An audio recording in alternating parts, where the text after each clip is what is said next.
ইবলিস মুসা আলাইহিস সালাতু ওয়াস সালামকে কি বলেছিলেন আপনি কি জানেন? ইবলিস মুসা আলাইহিস সালাতু ওয়াস সালামকে বলেছিলেন, হ্যাঁ মুসা, মনে রাখো তোমাকে আমি কয়েকটা উপদেশ দেই। তো মুসা আলাইহিস সালাতু ওয়াস সালাম বলেন, ঠিক আছে বলো। এক নাম্বার হচ্ছে, মুসা রাগের সময় সাবধানে থেকো। কেন জানো? যেইভাবে শিশু বাচ্চারা ফুটবল একটা মাঠে নিয়ে যেইভাবে ফুটবলে খেলাধুলা করে গভীর মনোযোগ দিয়ে, ঠিক তদরূপভাবে রাগান্বিত ব্যক্তিদেরকে দিয়ে আমি ইবলিস তত বেশি খেলাধুলা করতে পছন্দ করি। এই জন্য আপনি দেখবেন অনেক সময় আছে স্বামী আর স্ত্রী ছোটোখাটো একটা বিষয় নিয়ে রাগারাগি হয়েছে। এই ছোট বিষয়টা নিয়ে রাগারাগিটা এতটাই বেশি জটিল হয়ে গেছে, একজন অপরজনকে ছাড়তে পর্যন্ত বাধ্য হয়ে গেছে। এই জন্য মা, আপনি জানেন এই ছোটোখাটো বিষয় নিয়ে রাগ করাটা এগুলাকে বন্ধ করতে হবে। বাবা, আমি আপনাকে বলছি এগুলাকে বন্ধ করতে হবে। একজন অপরজনকে স্যাক্রিফাইস করতে হবে, একজন অপরজনকে ভালোবাসা দিতে হবে। সামথিং রাগারাগি এগুলাকে বন্ধ করে শান্তি আমাদেরকে প্রতিষ্ঠিত করতে হবে।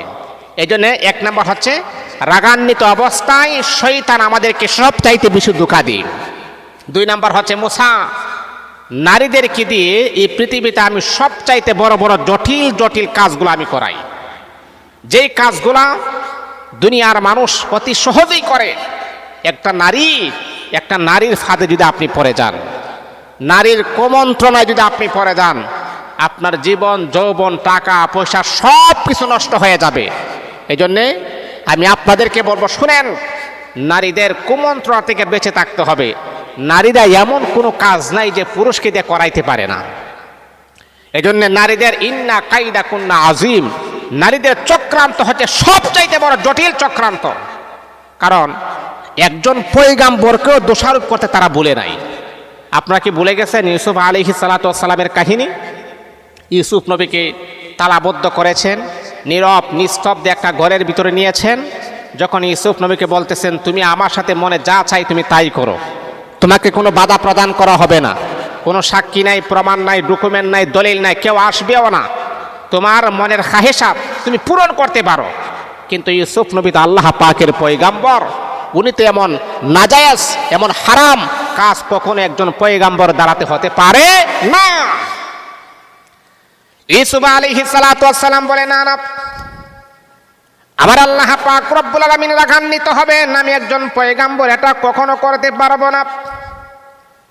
এ মহিলা, এখনো সময় আছে, আল্লাহ পাক রব্বুল আলামিনকে ভয় করো। দুনিয়ার যদি কেউ না দেখে, কিন্তু আমার আল্লাহ কিন্তু দেখতে আছেন। আল্লাহ পাক রব্বুল আলামিনের চোখকে ফাঁকি দেওয়ার সম্ভাবনা কোনো পৃথিবীতে কোনো মানুষের নাই।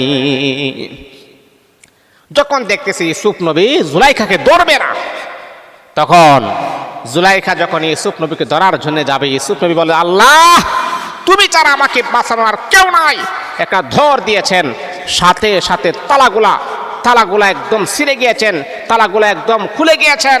ইউসুফ নবী দৌড় দিয়া যখন লাস্ট স্টেশনে যখন চলে আসছে, লাস্ট গেটে যখন চলে আসছে, এই গেটটা খুললেই গেটের বাহিরে চলে যাবে, তখন দেখতেছেন গেটের বাহিরে এই জুলাইখার স্বামী আজিজ মিশরি দাঁড়ানো আছে। দুজন দাঁড়িয়ে গেছেন। ইউসুফ নবী বলতেছে, তোমার স্ত্রী নীরব নির্জনে আমাকে ডেকে আমার সাথে কুকর্ম করার জন্য ব্যস্ত হয়ে গেছে। জুলাইখা বলতেছে, স্বামী না, এটা অসম্ভব, অকল্পনীয়। ইউসুফ নবী আমাকে লালিয়ে বুলিয়ে আমাকে নির্জনে নিয়ে গেছে। চিন্তা করছেন একজন নারী একজন নবীকে কিভাবে দোষারোপ করে? আর আমি তো সাধারণ মানুষ, আমাকে তো নারী দোষারোপ করতেই পারে। এই জন্য শয়তান বল, এ পয়গম্বর মুসা, নারীদেরকে দিয়ে আমি বড় ধরনের জাল আমি পাতি।